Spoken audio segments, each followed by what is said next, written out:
Hello friends, once again हम आप सभी का हार्दिक स्वागत अभिनंदन वंदन करते हैं अपने YouTube channel SSS institute of education. चलिए, कल हमने जो टॉपिक जहां पर छोड़ा था उसके आगे बढ़ेंगे सर। आज बायोडाइवर्सिटी अपना टॉपिक था और बायोडाइवर्सिटी तो पहले मैंने चर्चा कर भी दिया था। अब आगे उसमें जो भी बचा हुआ है टॉपिक, मतलब 1.5 पेज का और भी है आपका, उसको क्लियर आउट करेंगे और आगे बढ़ेंगे बच्चे। और आप लोग एकदम जोश के साथ बने रहिए भैया। देखिए, इस पर कल जो है हम लेकर आए एकदम धुआंधार क्वेश्चन एमसीक्यू प्रैक्टिस के लिए। देखिए, पिछला जो था उसमें थोड़ा सा दिक्कत आ गया। इस बार हम सोच रहे हैं लाइव आकर के आप सबसे आपका स्कोर भी देखा जाए, आप कितना स्कोर कर रहे हैं चैप्टर को पढ़ने के बाद। और मिलते हैं आपसे एमसीक्यू के सेशन में। तब तक के लिए हम लोग स्टार्ट करते हैं अपने टॉपिक को, जो बचा हुआ है उसको खत्म करने का प्रयास करते हैं। ठीक बच्चे, चलिए स्टार्ट करते हैं। क्या था बच्चे हमारा कल का टॉपिक? अगर हम बात करते हैं सर, बायोडाइवर्सिटी हमने पढ़ा था, उसके आगे हमने स्किप कर दिया था। चलिए, बायोडाइवर्सिटी देखिए, साफ नहीं दिख रहा होगा तो देख लीजिएगा। Biodiversity, diversity, okay. Biodiversity is a variety of the life found in of the earth. Biodiversity हम कहाँ, किस चीज को हम लोग अगर बोले बायोडाइवर्सिटी हम क्या बोलते हैं सर जी?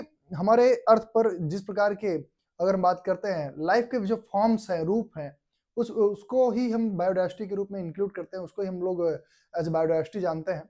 और इसमें और भी चर्चा करेंगे सर। क्या है कि sir, an ecosystem which has a rich biodiversity has several species of the plant and animals which are closely connected or interdependent, या बोल सकते हैं connected to each other through biotic and abiotic factors. ठीक है, किसी भी factor, चाहे biotic factors है चाहे एबायोटिक फैक्टर्स है, एक दूसरे से कनेक्टेड हो या इंटरडिपेंडेंट हो, वही आपका बेटा इकोसिस्टम के चेक एंड बैलेंस का रूल देखा जाता है। और बैलेंस, देखिए यही चीज जो है हमारे इकोसिस्टम को बैलेंस भी करता है। तो हम बोल सकते हैं कि अगर अपने इकोसिस्टम को बैलेंस करना है तो भैया ध्यान दीजिएगा, इनकी इंटरडिपेंडेंसीज बहुत जरूरी है और एक दूसरे से ये कनेक्टेड रहेंगे तभी जाकर हमारा इकोसिस्टम बैलेंस होगा। तो ये बहुत जरूरी है। चलिए आगे बढ़ते हैं sir. Sir, biodiversity helps in the boosting the production या productivity of the ecosystem in which each species plays an important role. चलिए एग्जांपल के रूप में अगर बात करते हैं, a large number of the plant species result in the greater variety of the crops. अगर अधिक मात्रा में अगर अलग अलग प्रकार के हमारे पास प्लांट्स होंगे तो अलग अलग प्रकार के हमारे पास क्रॉप्स भी होंगे ना, ये चीजें। चलिए इसके बाद भी हम बात करेंगे सर। क्या है? Similarly many micro organism plays an important role in biodiversity. के अलावा अगर बात करते हैं sir, beside that they fertilise the soil and play an important role, play a role in the recycling of many minerals in the environment. अच्छा, ये अपना important role इसलिए सॉइल में अदा करते हैं क्योंकि रिसाइकेबल का भी गुण इनके अंदर होता है, इन मिनरल्स के पास। ठीक है, इन मिनरल्स का। और हम आगे बात करेंगे सर, इसके अलावा क्या है अपना टॉपिक।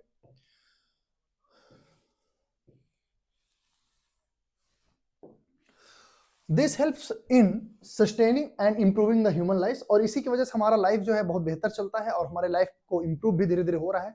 ठीक है, और अगर ये ना हो तो हमारा लाइफ भी इम्प्रूव नहीं हो सकता है, बोल सकते हैं, क्योंकि हमारी भी डिपेंडेंसी जो होती है बेटा वो इसी पर है। चलिए उसके बाद हम बात करेंगे सर, क्या है अपना टॉपिक। अगला टॉपिक है conservation of forest and wild life in India. India में इनके क्या पैतरे हैं, क्या प्रोसेस है इनको कंजर्व करने का, उस पर भी हम चर्चा करते हैं सर। क्या है sir? efforts of the government toward the protecting forest and wildlife in India are। Sir ji, in 1972 की अगर बात करते हैं sir, Indian wild life act लाया गया था। ठीक है, इस एक्ट के तहत in this act various provisions were made to preserve the endangered species of animal by banning hunting, restricting trade in the wild life areas. Okay, wild life animals, इनका जो है ट्रेड और साथ ही साथ इनकी हंटिंग को भी बैन किया गया था। ठीक है, और भी बात करेंगे सर। क्या है?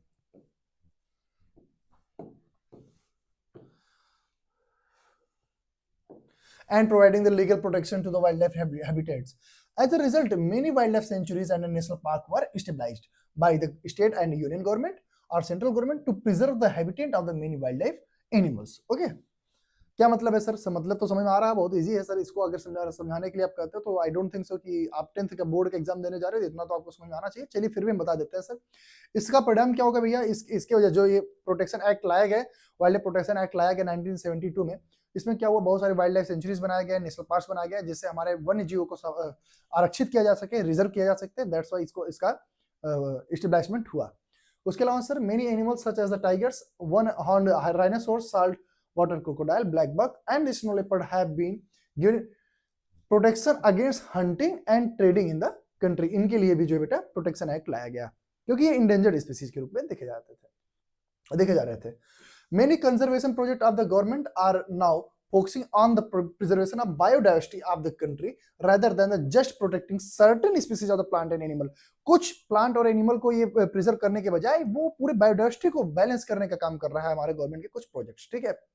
हाँ, इसके पहले जो आया था बेटा, जो पैतरा अपनाया गया बेटा, वो जो था कि कुछ टारगेटेड स्पीसीज के लिए था, लेकिन इसमें जो है थोड़ा सा डिफरेंस लाया गया और उस पर बेहतर किया गया। चलिए, role of the communities towns toward the conservation अगर बात करते हैं, अच्छा, इस वाइल्ड लाइफ और फॉरेस्ट को कंजर्व करने के लिए कम्युनिटीज का क्या योगदान रहा है, उनकी क्या एक्शन रहे थे, उस पर भी हम चर्चा करना चाहेंगे। सर, बफर तो नहीं हो रहा है, विजिबल है सब कुछ, एवरीथिंग क्लियर, ठीक है, डन। चलिए, देखा जाए सर इसमें हमारा या हमारे कम्युनिटीज का क्या योगदान था, तो थोड़ा सा कलर बदल लेते हैं, रेड में आ जाते हैं सर।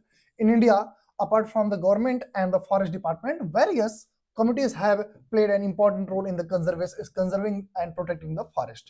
ठीक है, क्या था इसमें, पहला चिपको मूवमेंट की बात करते हैं सर, ये बड़ा ही फेमस है, आप इसको जरूर एक बार पढ़ेंगे और समझिए। The Chipko movement was an examples of the community coming together to save forest from the reckless felling by the private contractors. ध्यान दीजिए, प्राइवेट कॉन्ट्रैक्टर्स के द्वारा जो फॉरेस्ट की कटाई हो रही थी, डिफॉरेस्टेशन हो रहा था, उसको रोकने के लिए चिपको मूवमेंट वहां की कम्युनिटीज आकर के रोकी थी। हम बात करते हैं sacred groves are an examples of the conservation of the forest by the tribal and the village communities. जो ट्राइबल और विलेज कम्युनिटीज के लोग थे, वो लोग बेटा कुछ टारगेटेड प्लांट्स को एक पवित्र आत्मा को, मतलब बोल सकते हैं एक पवित्र वन के रूप में, या बोल सकते हैं उस वन को, उस जंगल को, उस फॉरेस्ट को एक बोल सकते हो, जिसे हम लोग आजकल रिचुअल के रूप में देखते हैं, या फिर बोल सकते हैं कोई पारंपरिक व्यवस्था के रूप में वो लोग डेडिकेट करते हैं, उसको रोकने का काम किए थे। चाहे वो ट्राइबल्स की बात करें, चाहे विलेजर्स कम्युनिटीज की बात करते हैं, वो लोग हमारे वन को, हमारे फॉरेस्ट को एक बोल सकते हो, जैसे हमारा होता है ना मनोभाव किसी चीज को लेकर के, अरे इसमें भगवान बसते हैं, पत्थर की मूर्ति होती है और उसमें भी भगवान होते हैं, तो ये चीजें थी। इसके माध्यम से वो लोग उसको पवित्र आत्मा दिखाते हुए प्रोटेक्ट करने का काम किए। Sir, many forest areas are considered sacred by these communities, and any kind of the activities or human interference in these patches of the forest is banned। ध्यान दीजिएगा, क्यों, क्योंकि उसको जो है एक, जैसे कोई मान लो फॉरेस्ट, क्या होता है, many forest areas considered sacred by communities and kind of the activities or human interference are banned। Okay, hunting ये सारी चीजें। अब इसके अलावा बात करेंगे सर हम लोग, similarly villagers of the 5 village Similarly, villagers of the 5 villages in the Alwar district have declared 1200 hectares of the forest protected and do not allow any kind of the interference, hunting or poaching in the forest areas। ध्यान दीजिएगा, Alwar district की बात करते हैं, राजस्थान के Alwar district में, तो वहां पर बताया जा रहा है 5 गांव के विलेजर्स जो है एक साथ मिलकर के 1200 हेक्टेयर भूमि को, 1200 हेक्टेयर जमीन को, लैंड एरिया को क्या कर दिए, प्रोटेक्टेड एरिया के रूप में दिखा दिए, कहें कि यहाँ पर आपका हंटिंग और ये सारी चीजें बैन कर दिया जाता है, यहाँ पर आपका अलाउंस नहीं है, आप आ नहीं सकते हो लोगों को, ठीक है, जो लोग व्यापार के मकसद से और हंटिंग के मकसद से वहां जाते थे। सर इन सरिस्का नेशनल पार्क की बात करते हैं, टाइगर रिजर्व की बात करते हैं, राजस्थान में villagers have fought against the mining by the citing the wild life protection act. देखिए, वाइल्ड लाइफ प्रोटेक्शन एक्ट जो लाया गया था, इसके अगेंस्ट में लोग जो है यहाँ पर जो है, होल्ड सरिस्का टाइगर रिजर्व जो राजस्थान में, यहाँ के विलेजर्स जो थे बेटा, उन्होंने किसके अगेंस्ट बेटा, माइनिंग के अगेंस्ट, कहां पर भैया, जो वाइल्ड लाइफ प्रोटेक्शन एक्ट लाया गया था उसके तहत जो माइनिंग हो रहा था उसके अगेंस्ट ये लोग लड़े। और mahua is worshipped by the Mundas and the Santhal of the Chota Nagpur region, while tamarind and mango were worshipped by the tribes of Odisha and the Bihar. ध्यान दीजिए, अब देखिएगा इनका जो सेक्रेड प्लेस था, सेक्रेड बोल सकते हो, सेक्रेड जो विचारधारा थी, वो उसमें एक चीज देखिए, मुंडा जो ट्राइबल थे और संथल ट्राइबल की बात करते हैं, छोटा नागपुर डिस्ट्रिक्ट के या छोटा नागपुर रीजन के, वो लोग महुआ को बेटा एक बोल सकते, जैसे हमारे यहाँ पीपल का वृक्ष पूजा जाता है, वैसे वहां पर इसको पूजा जाता था। इसके अलावा सर बताया जा रहा है क्या, मैंगो और टेमरिंड जो था बेटा, वो कहां पर, बिहार और उड़ीसा के लोग पूजा करते थे उसकी, ठीक है। In Indian Hindu society people trees is considered the sacred. हाँ, इंडियन अगर हिंदू सोसाइटी की बात करते हैं तो वहां पीपल, अभी बताया ना मैंने। चलिए, black back peacock and the nilgai are seen as integral part of the Bishnoi village in Rajasthan and are not harmed और किल्ड। इनको जो है हम नुकसान नहीं पहुंचा सकते, मार नहीं सकते, ये सारी चीजें वहां भी बैन थी, ठीक है। इससे जो है वाइल्ड लाइफ को बचाने का एक प्रोसेस होता है ना। Beej Bachao Andolan in the Tehri and the Navdanya has promoted people to stop using synthetic chemicals as sufficient crop harvest can produce even without the use of the chemical fertilizer। ध्यान दीजिएगा, हमारे यहाँ हमारे बोल सकते हो फर्टिलिटी, जमीन की फर्टिलिटी को बचाने के लिए बीज बचाओ आंदोलन लाया गया और बताया गया कि इसमें केमिकल फर्टिलाइजर आप लोग मत यूज करो, क्योंकि विदाउट केमिकल फर्टिलाइजर भी हमारे यहाँ इतना अनाज उगता है कि हमारी आवश्यकताओं की पूर्ति हो सकती है। We can fulfil our needs without using the chemical fertiliser, so that's why Beej Bachao आंदोलन भी लाया गया था। ठीक है, चलिए हम बात करेंगे सर इसके अलावा ज्वाइंट फॉरेस्ट मैनेजमेंट की बात करते हैं। ये भी एक इंपॉर्टेंट टॉपिक है, joint forest management. Joint forest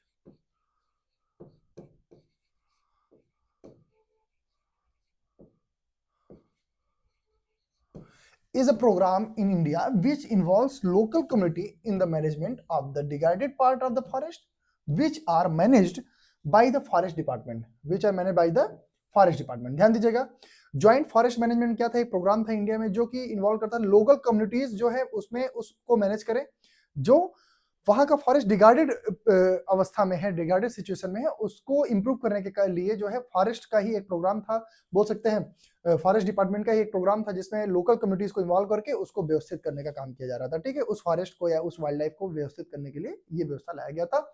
in return of their help the communities are allowed to have a share in non-timber and timber products which are harvested by the joint effort of the local communities and the forest department। ध्यान दीजिएगा, अच्छा ये लोग help क्यों करें, क्योंकि in future जैसे अगर जरूरत है, मान लो कभी एक होता है ना हार्वेस्ट किया जा रहा है, फसल का हार्वेस्ट होता है, वैसे ही बताया जा रहा है जब कभी लकड़ियां कटती थी, उनको अगर लकड़ियों की आवश्यकता पड़ती थी, चाहे लकड़ियों की जरूरत हो, चाहे किसी बोल सकते मेडिसिनल प्लांट की जरूरत पड़ती थी, जब उसको हार्वेस्ट किया जाता था बेटा, तो उन कम्युनिटीज को भी शेयर किया जाता था कि आप लोग भी शेयर करिए और हम लोग भी जो जरूरतें हैं उससे पूरी होंगी, लेकिन इसको प्रोटेक्ट करने का भी काम अपना होगा, इसलिए ज्वाइंट फॉरेस्ट एक्टिविटी लाया गया बेटा, मैनेजमेंट लाया गया, समझते रहिएगा। तो यही था आपका टॉपिक, आगे भी देखते हैं कुछ और है।